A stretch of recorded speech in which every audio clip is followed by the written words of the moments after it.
Welcome to A Tale of Two Scribes. I'm your host, Eric P. Bishop. This is a podcast where interesting people come and tell about the stories they've crafted.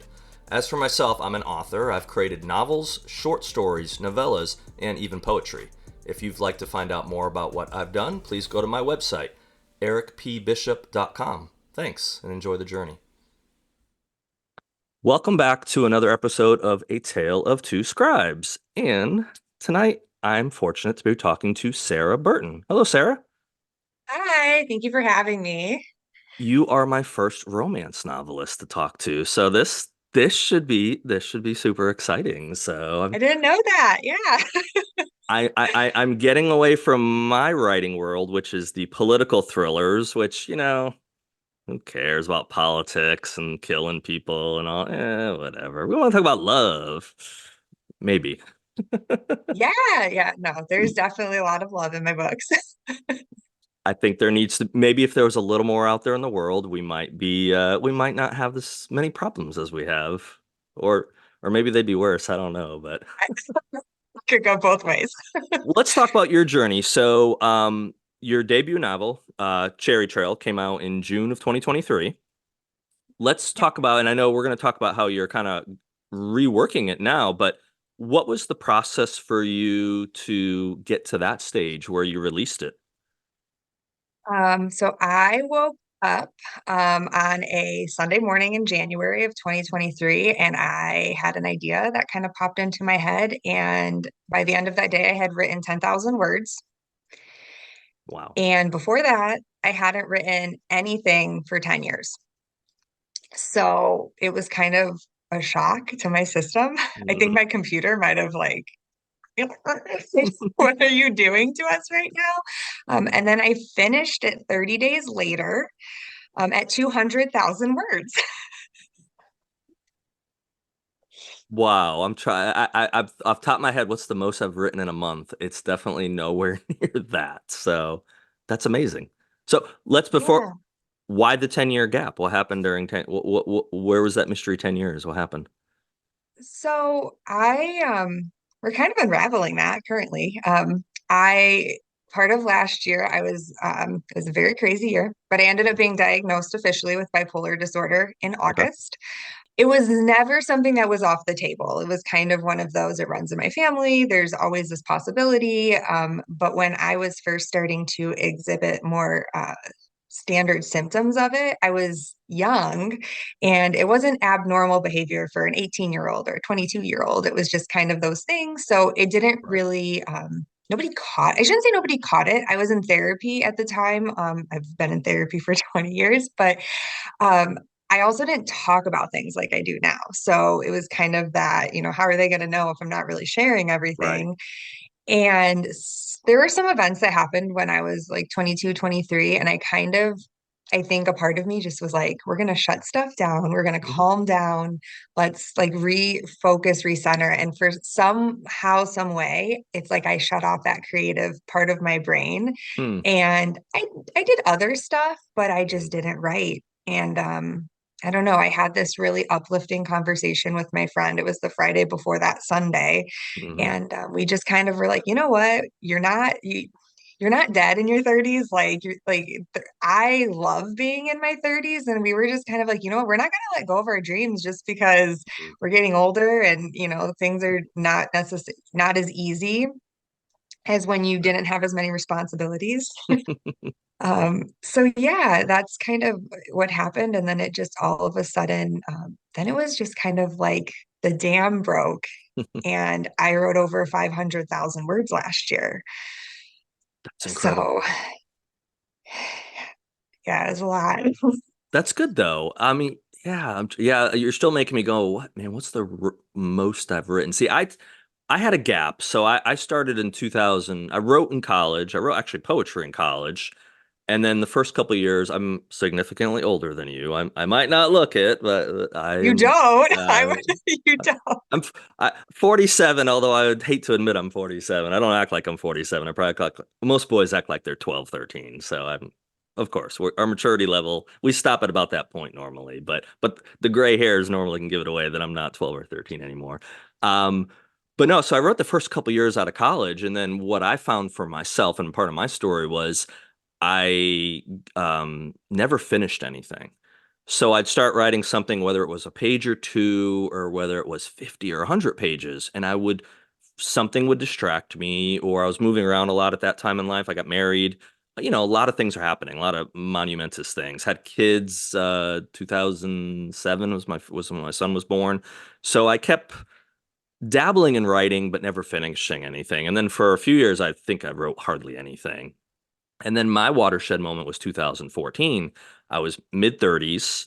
What am I doing with my life? I was corporate job. It's like, what is it I want to do? So I always wanted to finish a book. And there's no excuse not to finish a book, but from my point of view, from laziness, for me, that's what it was. I was too lazy to just be disciplined and sit down and finish it.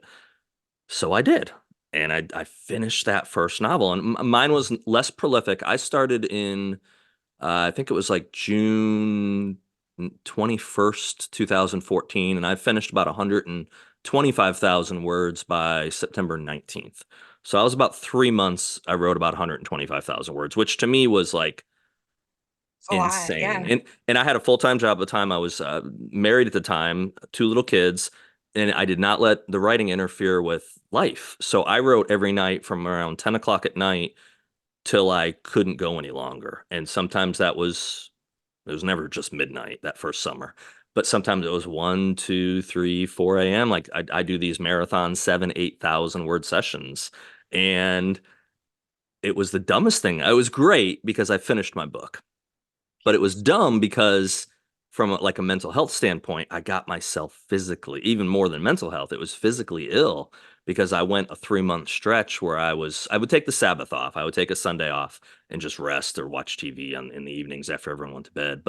Um, but yeah, I didn't know how to shut it off. And so I finished the book and it was a sense of relief, but then I felt absolutely horrific physically because I just went all these months. So when I started the second book later that year and early into the next year, I realized, okay, I actually have to be disciplined with this. It's great that I created something that I wanted to do and, I got my bucket list item to check off. But how do I do this again without the ramifications of getting myself sick? So that was my struggle for a few years of how to, and I figured it out.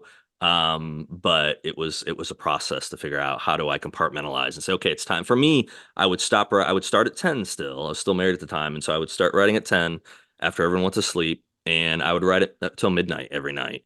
And at midnight, it was a hard cutoff. If I was in the middle of a paragraph, I'd finish it. But if I was in the middle of a chapter, I wouldn't finish it. And then I would like watch Seinfeld, or I even started watching Breaking Bad, which was a bad idea because that's the hard way to train. It's not how you get your brain to go to sleep, or you wake up in the morning and go, I need to start making some math. This would be great. Wow, forget writing. So, but yeah, it was a crazy experience. So for you, you had the 10 years you didn't write, and then you all of a sudden had this watershed prolific moment. Um, how were you able to handle that? Because you have a family, you have responsibilities. What was your process for putting those 500,000 words out? Similar to you, I had never finished a manuscript. I wrote a lot of poetry, short stories, creative Mhm. essays, never finished a book. Always wanted to ever since I was a little kid. So, yeah, that was kind of the same thing. I'm like, I gotta finish something that I started. But well, so basically in January, when all of this kind of happened, somewhere in that time frame, I was also probably writing a slight manic high. And Mm. same as you, I would write until 1 in the morning. There were Mhm. times I'd go to sleep. I'm like, you're going to sleep. It's midnight. You can't even keep your eyes open. Um, Mhm. the my characters' words, like they wake me, and it's like I hear them and they're telling me, Oh you need to wow. write our story.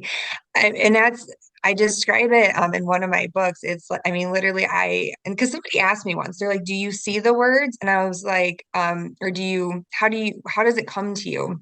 And I'm like, I actually physically do see like I like see words come to me and they kind of Mm, like swirl together and then I hear my characters and then I can put them onto paper and they I always say the words wake me. mm, And that's what's happening. I mean, I was not sleeping. I was just, it's like, yes, I was every minute that I was with my kids or my family, and then every other minute I was like writing. Like it's just kind right. of, I was all in. And then I finished it and I was just so ecstatic that I just kept like editing it and editing. And Mm, then I also started writing because as I was writing that, I'm like, oh, I have an idea. Oh, this is going to be a series. And it just kept mm, going.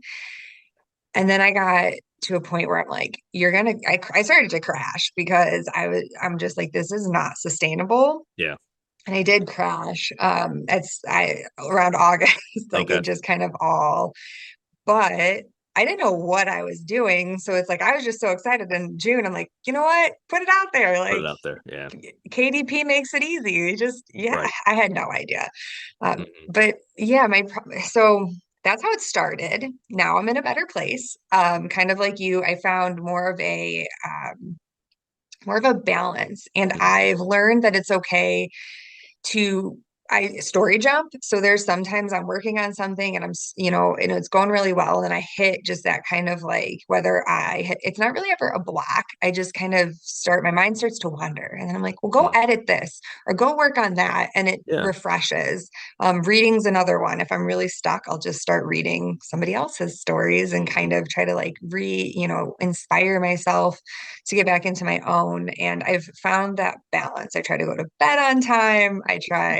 I will not let myself get out. Like if Yeah. unless it's dire, I don't get out of bed at 3 in the morning anymore to like write. I tell my characters like, shh, give me 3 more hours of sleep. I won't forget, I promise. Stop it.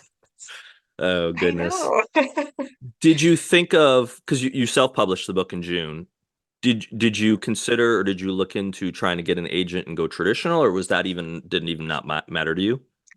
Didn't even know where to start with that. Okay. And I think somewhere in my brain, just typical imposter syndrome, I'm like, nobody's going to pick up my book. So just put it out there yourself Right. and your family will buy it. There you go.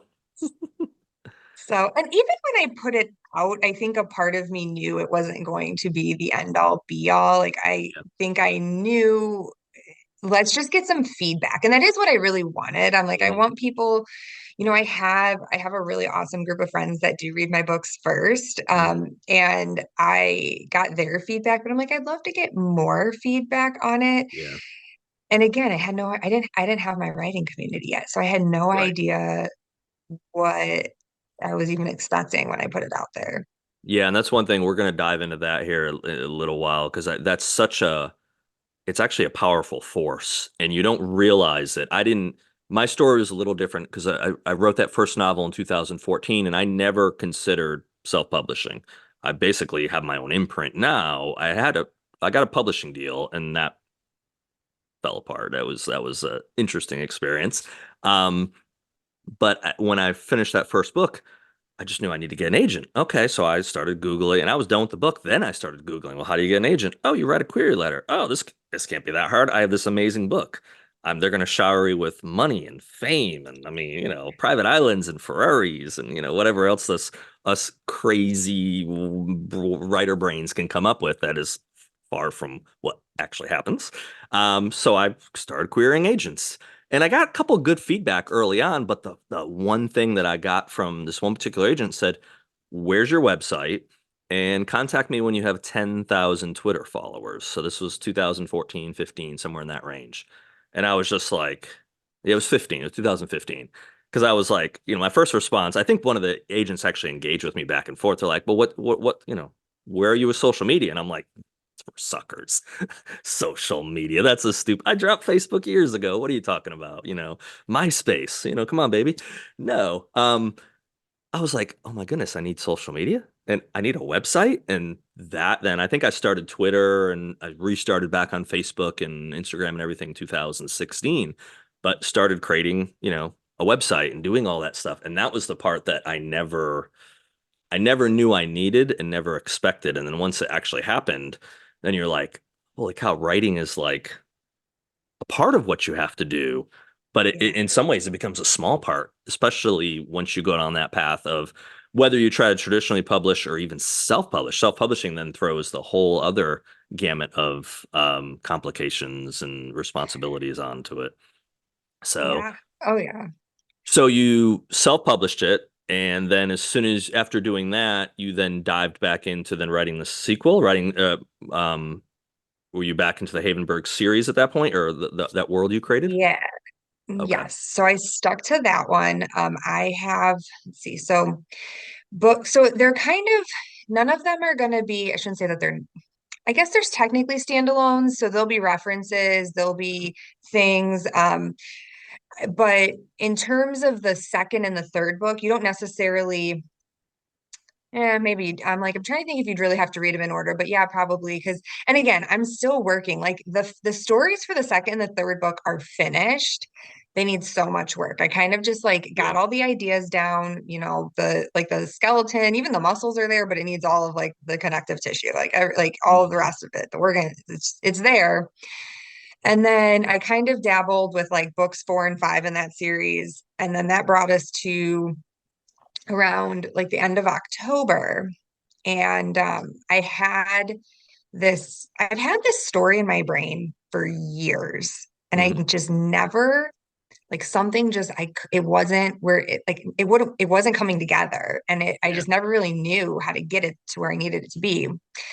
It was like in September that I shouldn't say, well, I kind of did stumble back into Threads because I had started my Threads account in June, and I just was like, well, I don't really get what's going on here because I Yeah. don't think it was as active quite yet. So It was real I quiet at stumbled, first. Absolutely. Yeah. yeah, yeah. And I stumbled back in September when people started doing the like dear algorithm threads. Like Okay. connect Gotcha. me with, these types of people. And it just blew up really Hmm. fast. Really fast. And Okay. yeah, well, and I didn't know, like there were things people are like snippet Saturday and work in progress Wednesday. And I was like, what the hell is all of Yeah. this? What I is don't know all what this any of stuff? this stuff is. Right. And I'll never forget like the first thing I shared. His name is Christopher Stanfield. He's author of like the Dark and Mysterious. Okay, anyway, but I shared something and he commented back like, for your first share, this is fire. And I was just like, That and romance it author inside you was like, oh, it's gotten my heart here. is. And it encouraged me to keep going because Right. like you, I mean, I had my MySpace. Don't touch my Facebook. My Instagram is like non-exist. I was like, I don't like what social media. I still pen pal. Like, what are you talking about? So I was skeptical. And then Yeah. it kind of just like really started to blossom into something amazing. And I found out what NaNoWriMo was, and I had never heard of that before. And it Yes. was like October 27th. And I'm like, I'm going to do it. Yeah. No, 3 days, I'm going to three just days jump in. notice for you to dive in, basically. So, Yeah. And my best friend and I were talking. She's like, well, what are you going to write? I'm like, I don't know. She's like, I think you should write that story. I think you should leave, like, let Havenberg sit. And I think yeah, you should write that story. I think it's the great time. advice. And I finished it in 28 days. Wow. How many words was Yeah. that? 80,000. So a lot shorter, but Still though, 80,000 in that month's pretty impressive. So, yeah. So, and it's the hardest book I've ever written. hmm. Um, it's the book that, one, I didn't know if I'd ever write it.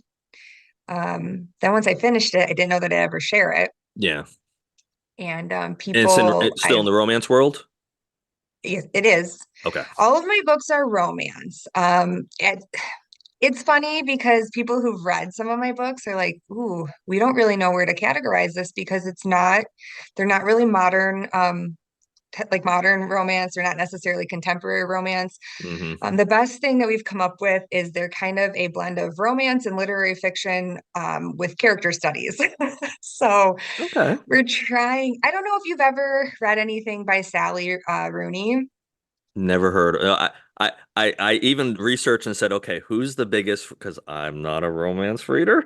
Maybe I'd still be married if I was. Who knows? But so I was kind of looking through the list of top romance, and I actually recognized quite a lot of them, but that name did not come up. So no. Well, so she's not really a romance novelist in the traditional sense either. Okay.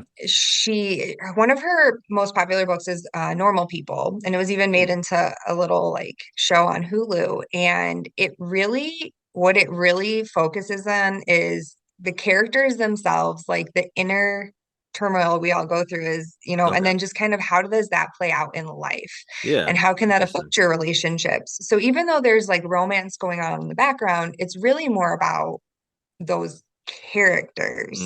Hmm. And that's kind of what I do. Okay. So it's a little bit, I mean, yeah, there's romance in there. There's a lot of romance in there, but there's a lot of other elements going on too. Hmm. And yeah, and what's funny you say that about like the popular romance novels. I'm actually really old school, and Sandra Brown is my favorite romance novelist Hmm. of all time. And I've just like so much of my inspiration and just like how I want to tackle stuff comes from her. And I Okay. know like she's kind of, I think, mostly switched over to like thrillers and mysteries now. I don't know if she even writes romance anymore, but Yeah. her books really, that really solidified in my mind. Like I want to be a romance novelist Hmm. when I was like a young adult reading her books. Right.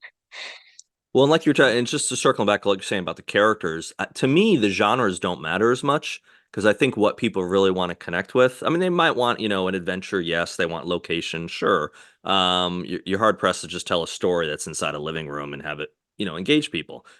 But you can do that if you have engaging characters, and that's really what draws people in is whether they connect with that character, whether that character is so different from them that draws them in. It's like, oh man, I would love to meet somebody like that. So, but having those character creations, I think is really that's the glue that takes any story, irregardless of genre, and really grabs that reader's attention. Yeah, and that's exactly like from all my beta feedback that I've received on my debut and then on my the because the book that I wrote for NaNoWriMo is with beta readers right now. Awesome. The the feedback I always get is just how um kind of almost how crazy real my characters are. And Hmm. even my side characters are like, you don't put a character in the book that's just filler. Like Yep. everybody has something about them. And I'm like, well, because everybody that you meet, there's a 90% chance you're going to meet them again. So it's Hmm. not like they're not just there for, like, hey, what's up? I mean, there's Right. something more going on and you'll learn about it as the stories go. Yeah. I had the So, feedback. I gave out my second full novel. I've got a novella that came out last year, but my second full novel, my follow up to my debut, comes out in June. And one of my beta readers actually replied back, I think last night, and he's like, "This one character, not in very much. So is she necessary?" And I'm like, "Well, you don't know what's happening in book three, so yes. So I have to set the stage. Very minor character, hardly mentioned in this story." But I need her for where I'm going further on. You just don't know that yet. So, but yeah, that feedback from betas, that's I think, is invaluable. And especially if you're not with, if you're a traditional publisher, you're going to get a editor assigned to you.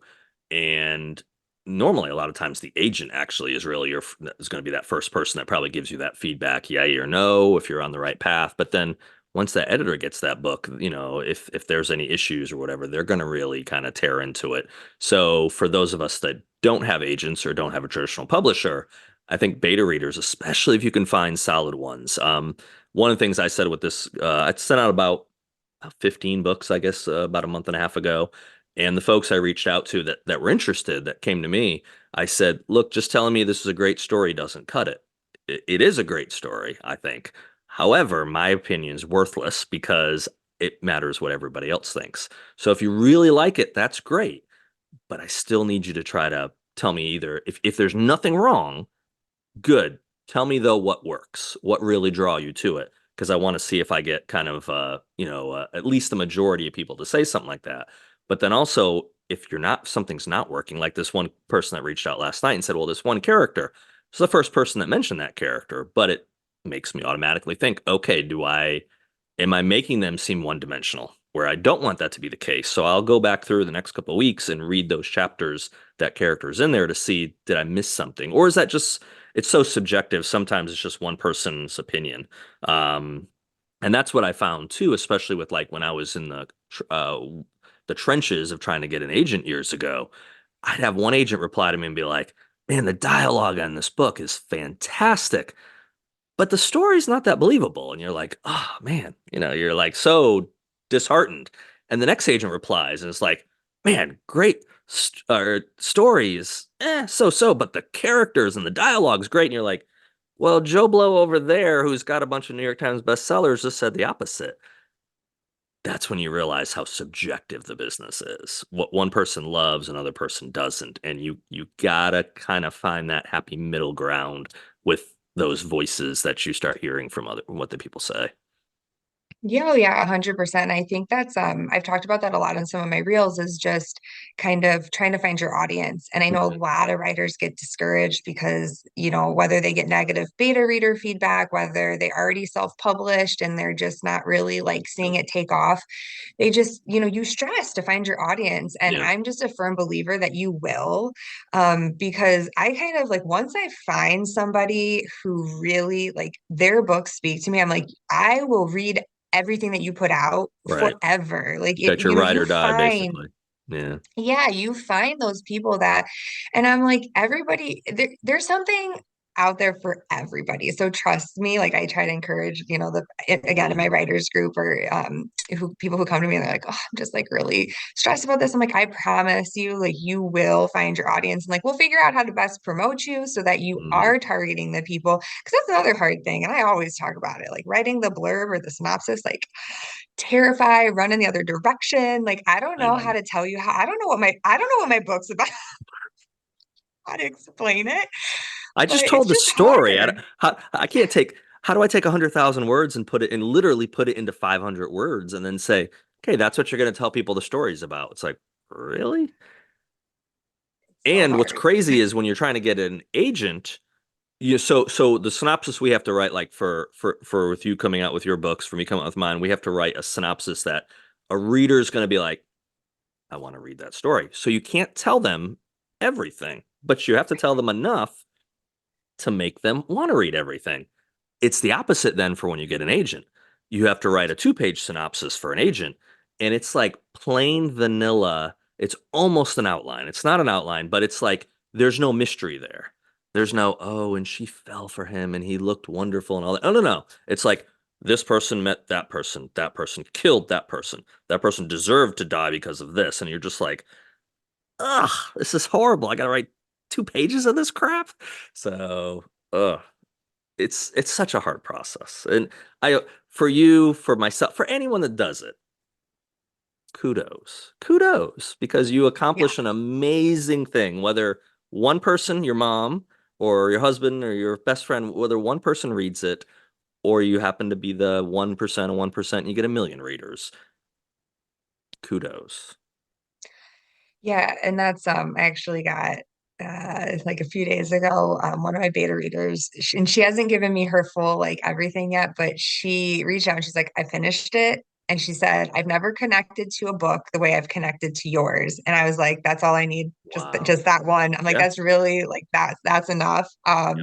So I was like, oh my gosh, you just like melted my heart and made my whole day. Mhm. Yeah. Well, So that tells you that you're onto something. That tells you that the words you're putting together are connecting with people. And from just my experience in doing this for a while now and reading as much as I have over my lifetime, is once you can do that with one person, you can do that with untold amount of people. It's a process. It's and I try to tell that to people that are trying to go traditional or they're not sure what to do. And the mistake I made it myself, and people will continue to make it, is human nature is you look at the success stories out there, and it's easy to say, well, that's what I want. I want to be able to, make the New York Times bestseller list, which ironically, there was an article today or yesterday that came out that's basically like totally saying it's so subjective. The top selling book for 2 weeks ago, whatever, did not even make the New York Times bestseller list. But I mean, book scan proof that that's the most sold book in the United States didn't even make the top of the New York Times bestseller list. It's like, maybe having that number one New York Times bestseller isn't what your first goal should be.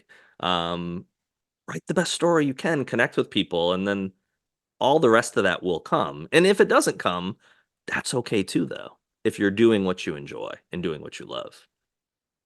Yeah, and that's what I stand behind too, is I'm like, we write these stories for us, kind of like the more recent one that I wrote in November. I'm like, I did that for me because really at the time, like I mentioned, I didn't know that I was going to share with anybody at one point. I'm Hmm. like, it's a lot.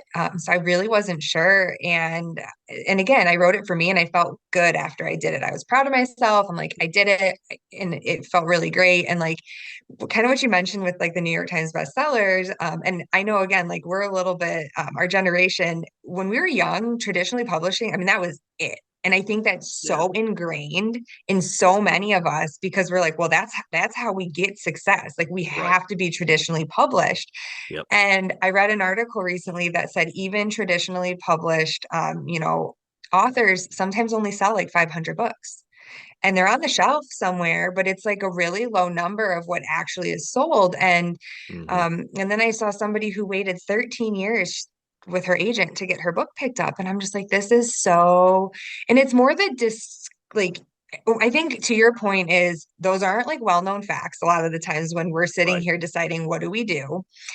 And then it's really discouraging when you're already in there and you're like, oh, well, maybe I didn't realize what I signed up for, or maybe I Right. should have, and that's another thing is I really at some point want to kind of like progress my writing groups and make sure, and we talk about these things in the group, but Mhm. really having people who are new writers have the access to all of this information Yeah. easily because we can all Google, 100%. yes, we can all go Google search it, but sometimes you don't know where to even start and it's overwhelming. And I just think it'd be nice to like kind of provide that for people who are like, well, where do I? Because I know that's how I'm like, I have no idea. Yeah. So Yeah. The numbers are staggering. So, and I think I talked about it in a previous podcast.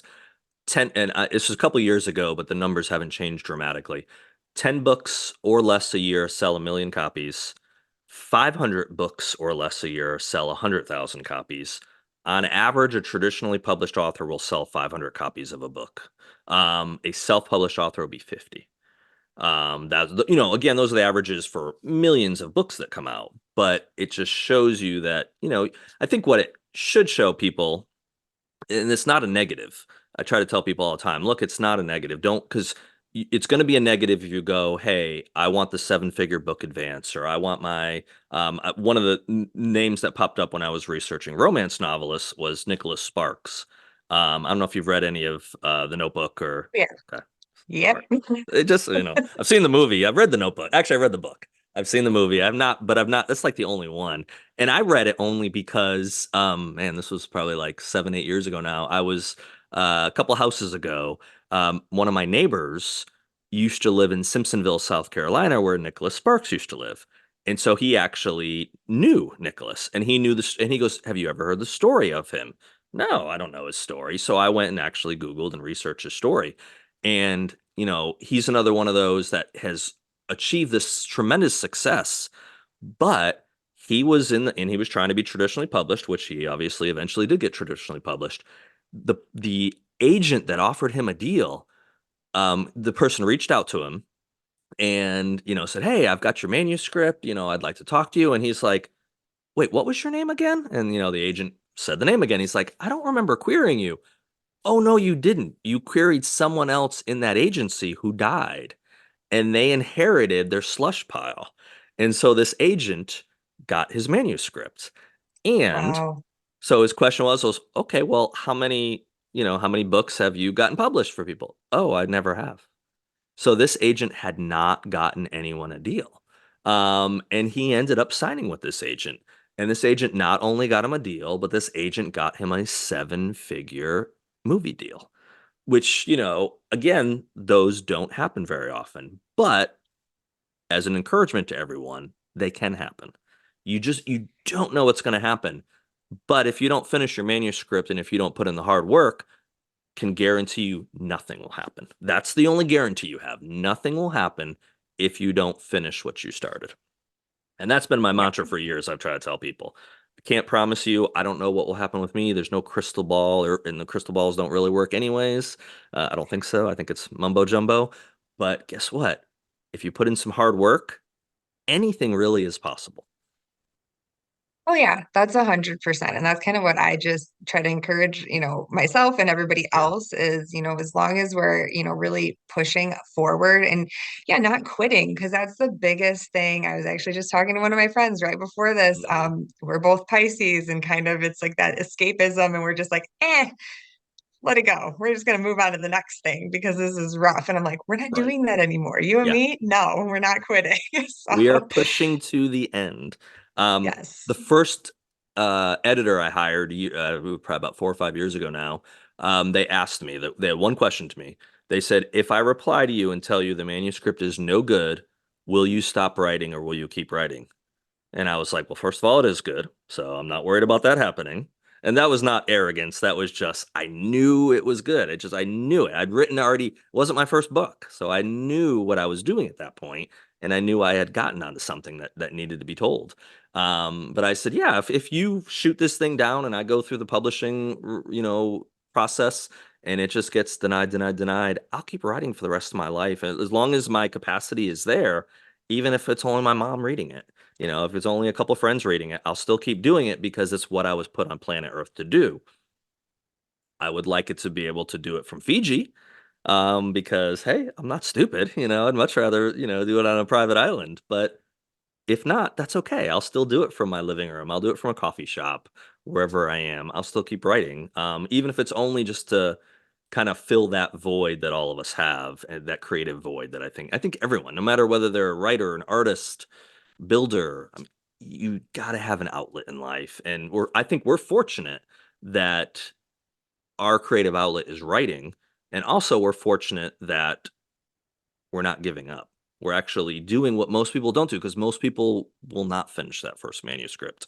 Or maybe they'll finish a book, but they won't try to get it published. Or they'll get shot down so many times that that'll be it. I don't know if you posted it. Someone posted today that, the likelihood or the chance of someone coming out with like a first book, then a second book, and a third book. I mean, the numbers just keep going down. Like, get to your sixth book, and there's like less than a 10% chance that someone will publish more than six books. Um, and so to me, I don't look at those as negative. I look at those as, okay, well, I got to beat those odds. Cool. No problem. It's motivation. It's fuel to the fire. It's not water thrown on the fire for me. Yeah, no, and it is. It's kind of like challenging yourself to whatever it is that keeps you going, whether it's yeah, wanting to be not you don't want to fall to that or kind of for me, I think, and again, all my books cover mental health. It was as I was writing my first book, um, mental health themes started to pop in, and I didn't even mean for them to be there. They just started to, because that's my life and that's the life that I've lived for a very long time. Right. And they just kind of started showing up. And then it dawned on me as I was kind of finishing that book and having ideas for the second and the third. Hmm.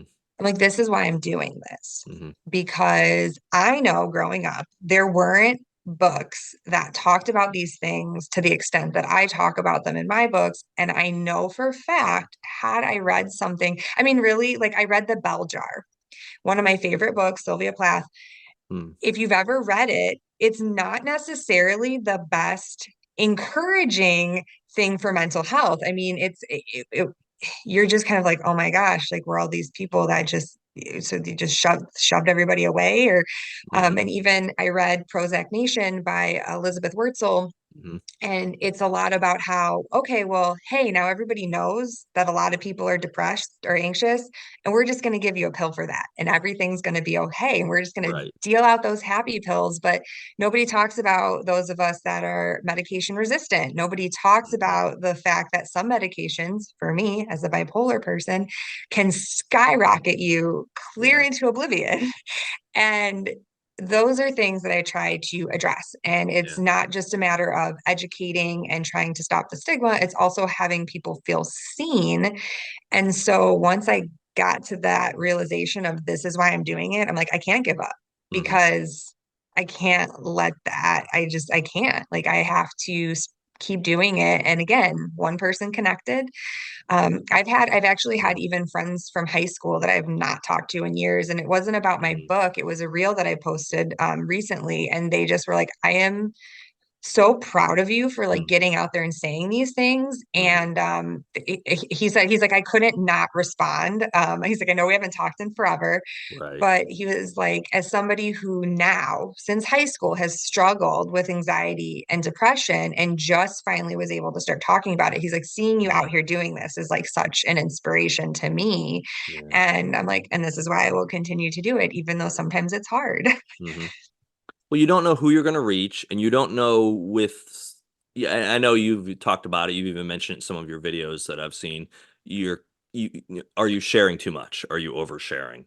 And I guess I'm sure there's got to be a line that can be crossed, of course.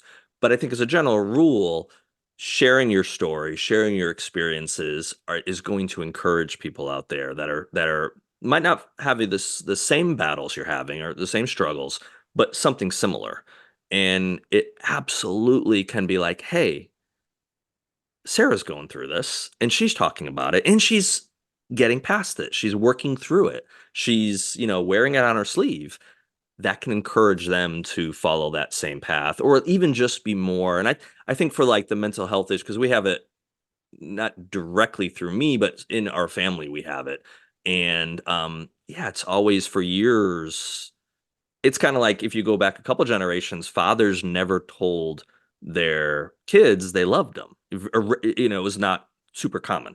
Dads, especially to their sons, they wouldn't show affection and love. And now, I couldn't imagine going through life and not giving my son a hug. And sometimes he'll let me kiss him on the cheek, although, I've gotten hit a couple times for that. But it's like, hey, come on, I played a part in bringing you into the world. Can I at least, show some love? But no, he's such a good kid. But yeah, you hear stories. It's more now people probably in their 60s, 70s where they say their fathers, you know, never said I love you and all that.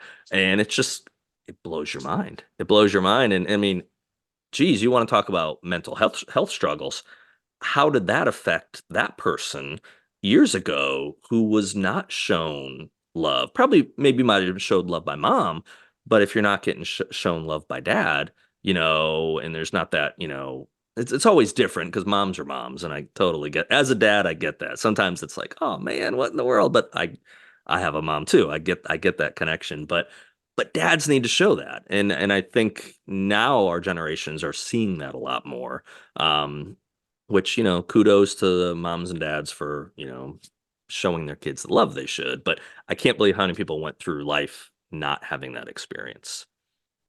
Yeah, and it's rough, and it does. It always, all those little things, they kind of Yeah. add up and they start to weigh on people. And yeah, it's unfortunate. But again, I am happy with the direction. Obviously, the world is, well, for the most part, where we're going. But that's another reason why I do what I do is Right.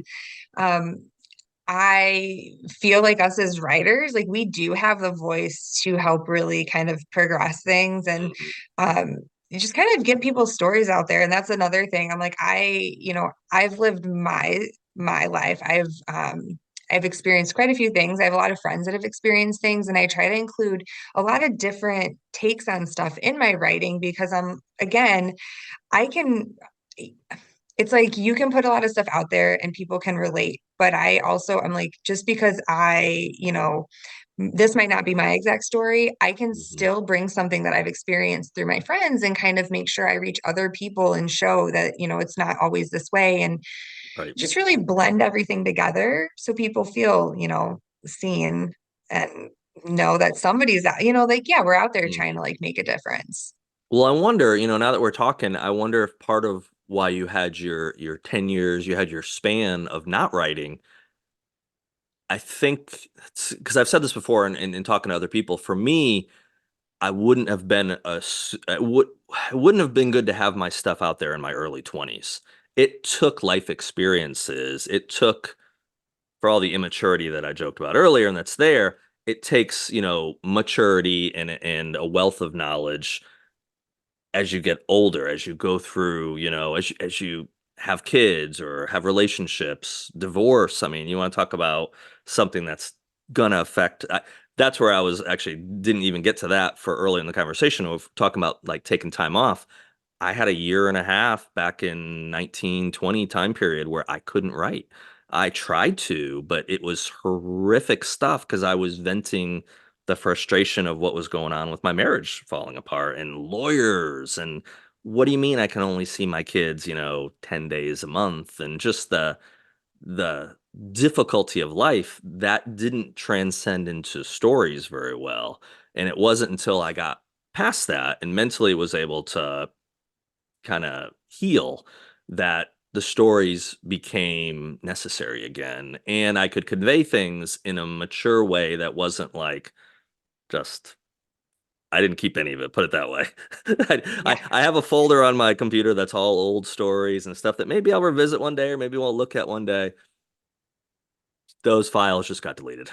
Just like, nope, nope, nope. I don't want to be, called into court one day. Why did you write this horrific story or whatever? It's like, nope, just delete. You're frustrated. You don't need to keep that. So, but it was probably cathartic at the time. Yeah. And I'm glad I got over that. Yeah, I mean, writing definitely does help us get through those times. And I agree with you 100%. I wouldn't have been able, because I wasn't able to talk about my mental health back then, Mhm. how I do now. I mean, I had a lot to learn. Yeah, I was in my early 20s when I stopped writing. So I've definitely learned a lot. I mean, yeah, I'm a mom now, I'm married. Mhm. There's a lot of things that, I'll be able to use going forward in my books that like knowledge I wouldn't have had, and Yeah. even just the maturity level, 100%, because I'm definitely in a way different headspace and just able to tackle things a lot better than I used to be able to. So it does, it contributes a lot. And I think it goes to show like all of those things that, it's um, like Martha Stewart didn't make it until, however old she was. And like, I'm like, there's a reason that these people like hit success when they were older because they're wiser and they do have Yeah. more life experience. So 100%. 100%. Well, and it's funny you mentioned Martha Stewart, but just even like the age of people, um, I think especially as for us when we're writing when we're younger, you think, okay, I'm going to do this, and it doesn't happen. The beauty of this is, man, you can go write a book when you're 80 years old and get published. And with the way technology is now, like you were saying earlier, you don't have to go to an agent, as long as my thing with that, and I struggled with it for a while because I had written three novels before my debut, The Body Man, got a publishing deal and came out. Um, I had had people years before that say, well, just take these early stories and self-publish them. And it wasn't that I thought it was less than I deserved or it was like a cheating way to get in. I just knew it was so much work. And I said, and at the time I was married, I was like, I don't have the money to pay someone to go do a cover. Or I knew editing wasn't my strong point. I can come up with some really good stories, but if you see my first drafts, you're like, he doesn't really know the English language, people. And that's true, I don't. But I'm figuring it out better, and they got this great software called Pro Writing Aid and Grammar. I've used Grammarly before, but there's software that can help with that. But I need a professional editor just to polish it. I'll be sending breach of trust to an editor in about 3 weeks, so they're gonna make sure that my grammar mistakes are at a minimum at that point. Um, but at that stage in life, I didn't have those resources even available to me. With young kids, didn't have the option of hiring people. And it's not necessary. So for people listening, going, "Oh my goodness, I have to hire a professional editor. I have to hire a cover design." No, you don't have to. If you don't go down that route, though, definitely try to get the resources that are available online and get some good betas. Get some people that will help you go through and kick the tires and get as least amount of mistakes out there as possible. Because that's one way to really hurt yourself if you do want to make a career out of it, to put something out that's, if someone reads a book and in the first page there's gross spelling errors, there's a good chance they're not going to go to page two. So the more you can mitigate those issues, the better for yourself.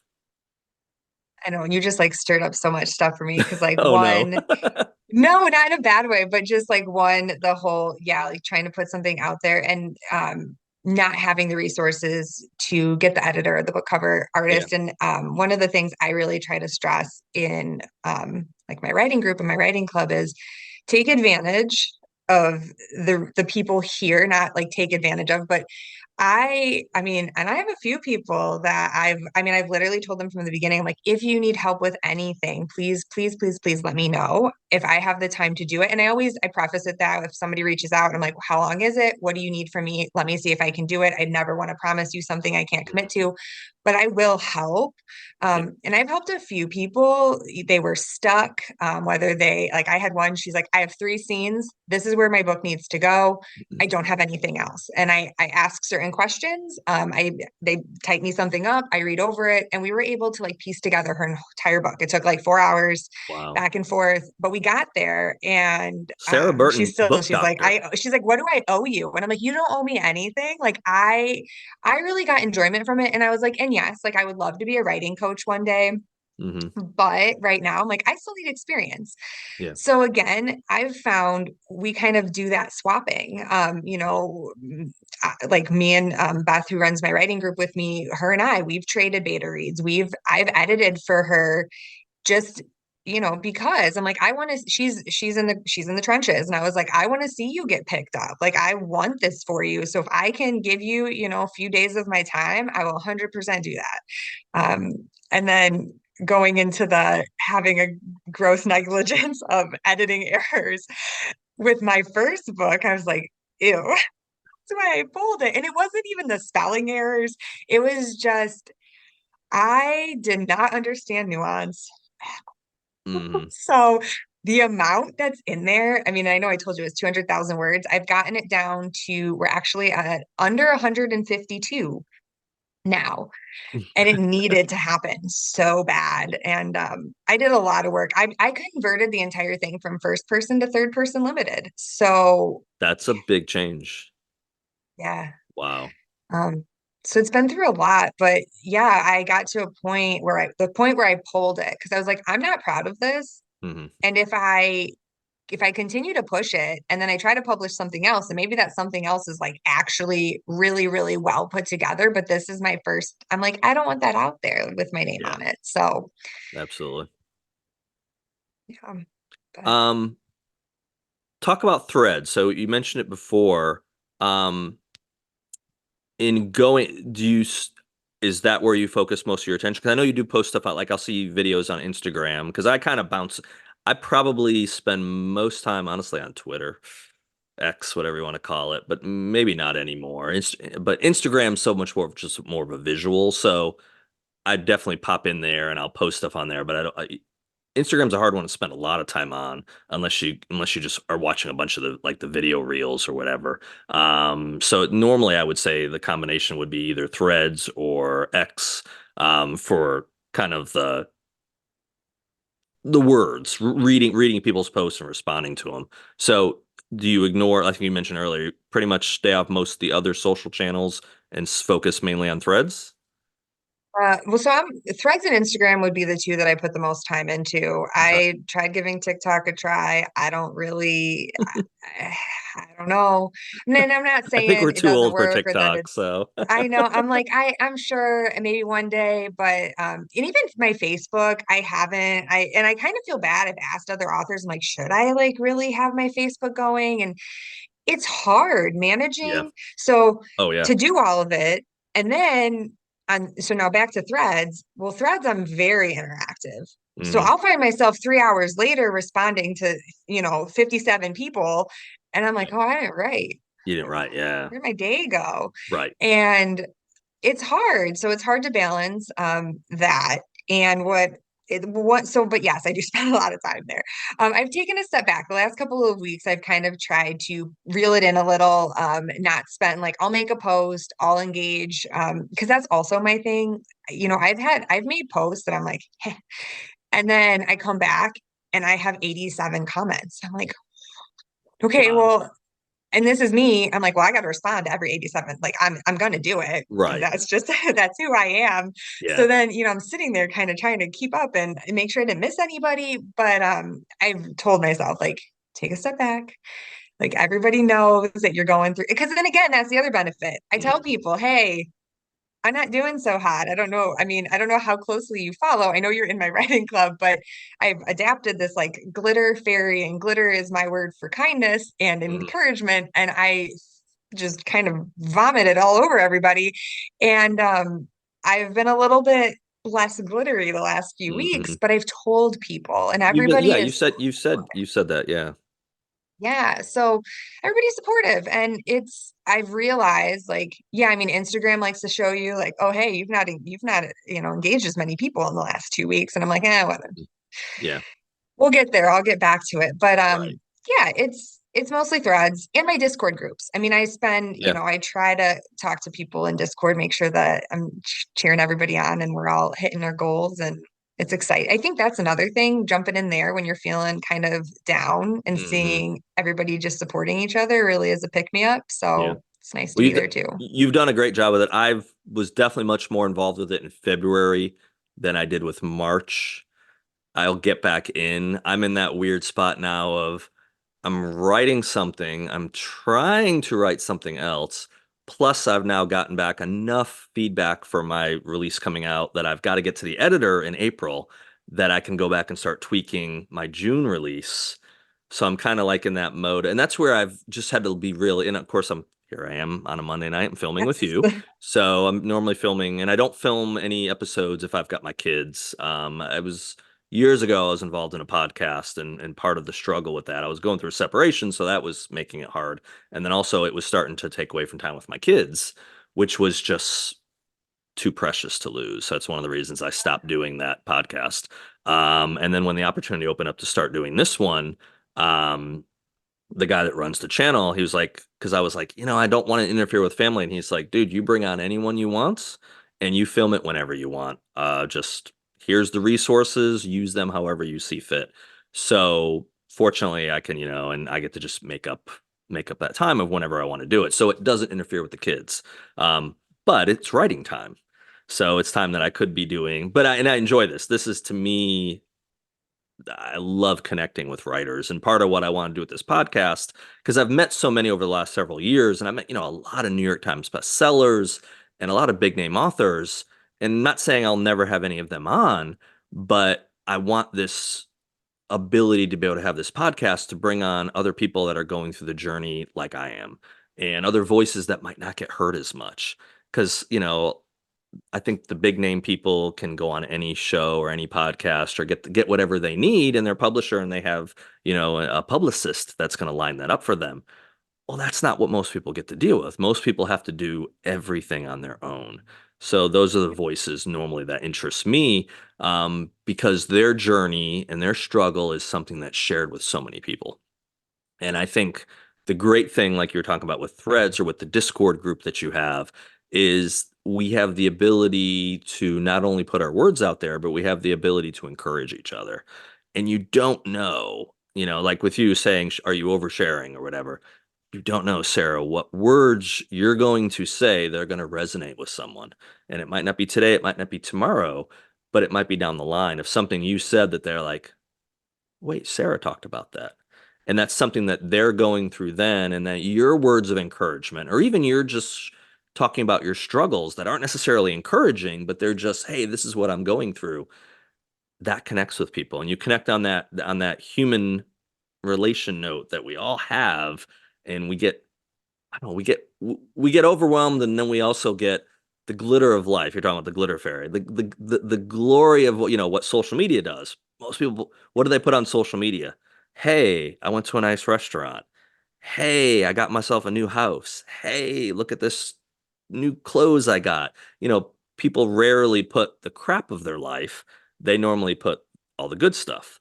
Good stuff's great, and I think it's great to share. I've shared a lot of concert stuff the last couple of years because I've had these amazing experiences, but that's not all life. That's not you're just and if you only take that snapshot of my picture, you'll think, "Oh, dude's got the best life in the world." It's like, "No, I've got a life. Some things are really good and sometimes are really hard."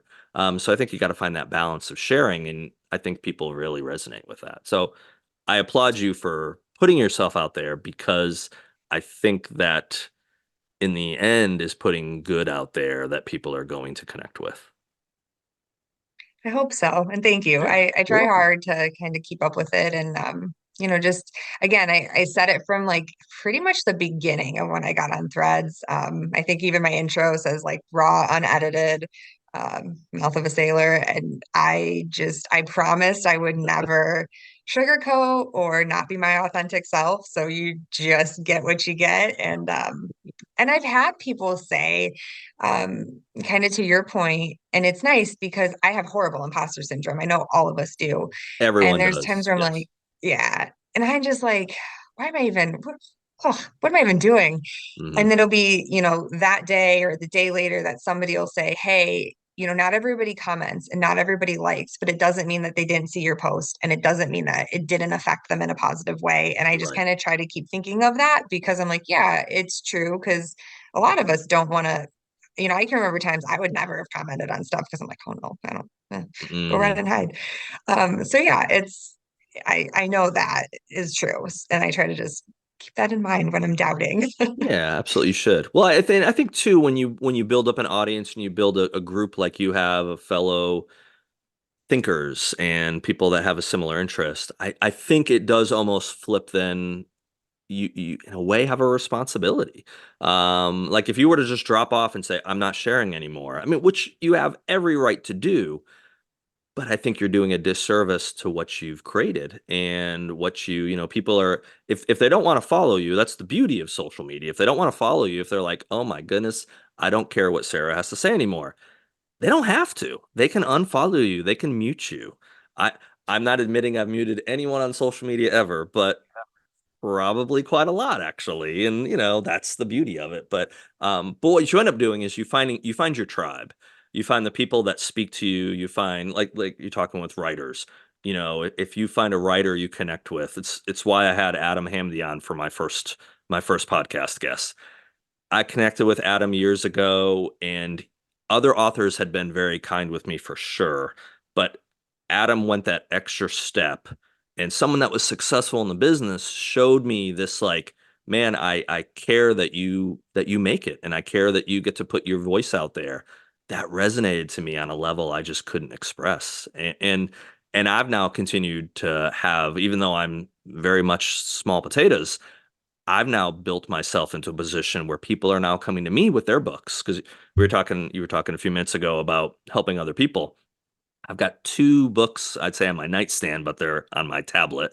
One I'm hoping to finish the next couple days, and then I have to flip and start working on another one that people are like, "Hey, do you mind kicking the tires on this and tell me what you think? And would you write a blurb for me?" Um, I feel an obligation to do that because plenty of other people did that for me when I got started. And now I have the honor of being able to do that. I have to be careful because I can't, again, we have to be good with time management, with family, with career, with everything. So I can't take too much on. I told someone the other day, it's going to be a few weeks. If you can wait, cool. If you can't, go find other people. But I don't want to say, hey, I'll knock this out. And then a month later, I haven't opened the document because that then does them a disservice. But man, if I can help people and if what it normally means for me, it means I won't be watching something on Netflix to turn my brain off at night. I'll be picking up. The only downside is I do that really late at night. And I will say at like 12:30, 1 o'clock at night when I really should be sleeping and I'm reading a book. I don't know if it's a good thing or not. It either A is going to keep me up or B, I'm just going to fall asleep after two or three pages and it's going to take me forever to get through it. So I don't know. Gotta find that balance. Yes. So let's talk about you, and then we're gonna have our last question. I haven't. My last question is I ask everybody the same thing. So if you saw the first episode, you might know what's coming, but we'll get to it. Um, what's your next steps? When do you think you're gonna do a re-release, or do you have a plan in place? So right now, I mean, I want to get it out as soon as I can, Okay. but I've learned not to rush. Yeah, absolutely. And my birthday was at the end of February, and like back in December, I'm like, well, maybe we can launch it on my birthday, and that'll be really fun. And then I got to a point where I'm like, this isn't going to happen. And I had it back from my editors, and I was reviewing all of the edits. Hmm. And as I'm going through it, like something just kept like clawing at my brain, and I sent it back, and then I was like, hey, I need it back. So my lovely editor sent it back to me, Hmm. and I kind of tore it apart, and not in a bad way. But I'm like, this is too much exposition. I don't like this. I've hated the Yeah. prologue since the beginning. And I mean, again, and I probably took out more than 10,000. Like within this past 2.5, 3 weeks, it's gone down like over 10,000 words. But I'm like, and then I added back some really amazing scenes that I think help the book so much. Hmm. So yeah, it's kind of, I'm sure I took out more and then I added a little bit back, but I'm like, it wasn't, I wasn't happy. And so we're getting there. Right now I'm on red pen edits. I printed out the entire thing and I have realized, and I will say this to everybody, print it out and do it with a red pen, old fashioned. I catch so much more, like Yeah. so much more just doing it that way. So once we finish the red pen edits, I am actually doing something kind of cool, which once I start proofreading and editing, like freelancing myself, I want to offer to people is as I edit, like say I do like 5 or 6 chapters, I send it to a beta reader who actually listens to it and catches Oh. things that I've missed. And then also is like, okay, well, this cadence is off, or this flow seems Hmm. slower than the rest. This pacing isn't as tight as your pacing in the previous 5 chapters. And it has helped so much. Like Hmm. it's honestly the best. And we've made so much progress and I'm really happy with where it's at. And I just got to get through the red pen edits and then I I mean, I'll probably have like I have somebody beta reading it just on her own right now too. So once I Okay. get her feedback, kind of finish that, combine everything, I think I'll probably have it proofread, Hmm. and then I think we'll be like ready. I have a rough blurb that needs to be finished. But yeah, I'm really excited to get Hmm. it back out there. I feel like I've been Hmm. talking about it for months. Yeah. But I'm super excited to get it out there because it's like my book baby, and I just hope that everybody like loves it as much as I do. I was that way. So I had promised my second one was coming out, or at least what I kept posting video because I do this, you've seen some of the stuff I post. I'll post videos, I'll post this. Well, as I finished the first draft, as I was doing my edits, this was 2022. Oh man, this thing's coming out in 2023. Well, then I sent it to the publisher and got rejected. And I was like, wait, what? What, seriously? So I even took like the publisher's notes, sent it back because I had some pretty big name authors read it, and they're like, "This is better than the Body Man, better than your first book." I'm like, "We're golden, okay, we're good." And so then I sent those notes back to the authors, and I'm like, "Okay, so explain this then to me." And of course, then they're like, "This guy doesn't know what he's talking about. This is wrong." And I'm like, well, what do I do? Then that's a whole nother podcast. What do you do when you're under contract and they want you to make major modifications? It's a struggle because I never want a confidence or arrogance to overstep a good story. I don't want that to be the stumbling block, but you also don't want to take something you believe in and just listen to another voice who is disagreeing with other people that have said, no, it's great. And then got one person saying no. And it's like, well, do you change it for one person? Do you change it? And that's where we have a beautiful thing here where we can put stuff out on our own. We can do a lot of things, maybe not that the big publishers can do. We can't go get our books in Barnes and Noble, local Barnes and Nobles, yes, but we can't do national distribution. But we can get books out there in a lot of different mediums now on our own. It's just a learning curve. And of course, then can be a money involved as well, of course. But for fairly inexpensive, you can self-publish books now and you can find your readers. You don't have to, the beauty of it is we don't have to follow that traditional format that, yeah, 20, 30 years ago, that was the only way to publish books. Now you don't have to. So I think that's a cool thing because our creative voices, in a way, can be heard more than stifled. Because that's one thing that can happen very easily is if because you can get an agent, and your agent, like I think you had mentioned, someone that had an agent for what, 13 years or long time. I know people that have agents for 4 or 5 years. They've never published a book. And it's like, well, and I've nicely tried to ask, well, do you want an agent or do you want to publish books? Because that might be a different thing.